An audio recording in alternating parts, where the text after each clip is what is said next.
But I have been thinking some lately about why. Why do I paint what I paint, and why do I paint the way I paint?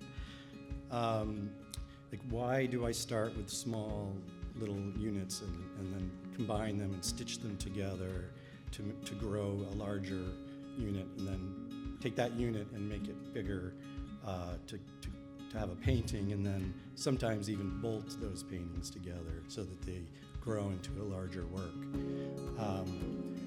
Why do I always start with the same horizontal lines that sort of become my musical staff that then I can start hanging my other lines and pigment and shapes onto?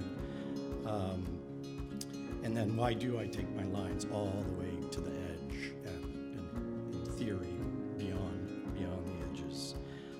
Why have I now started building my paintings out from the surface?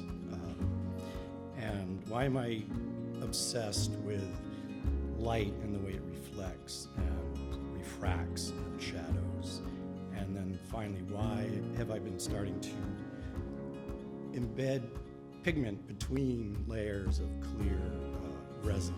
So put clear resin, put some pigment on, more clear resin, more pigment. So there's a lot of whys, and I don't really know the answer to any of them.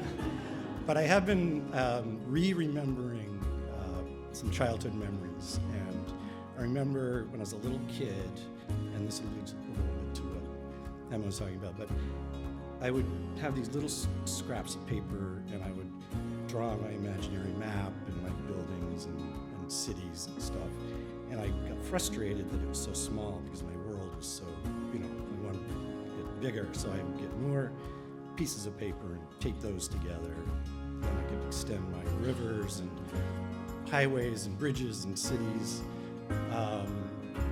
And then I remember some of those bits of paper were sheet music, pieces of either blank sheet music or not blank sheet music that my older siblings may have given me, or I might have stolen it. I don't quite remember. And then I remember when my father bringing home a big box of little bits of wood, all different shapes and sizes that the shop teacher gave him at the high school where he taught. And then I would take those and paste them on these old pieces of plywood so that I could start building my world in more dimensions than just the two.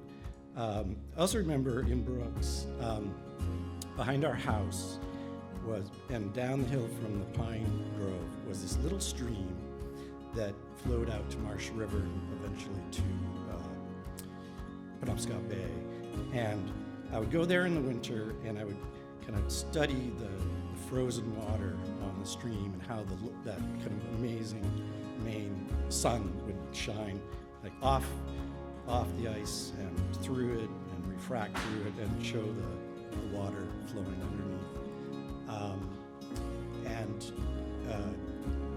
I remember the shadows of the trees kind of dappled everywhere on the snow.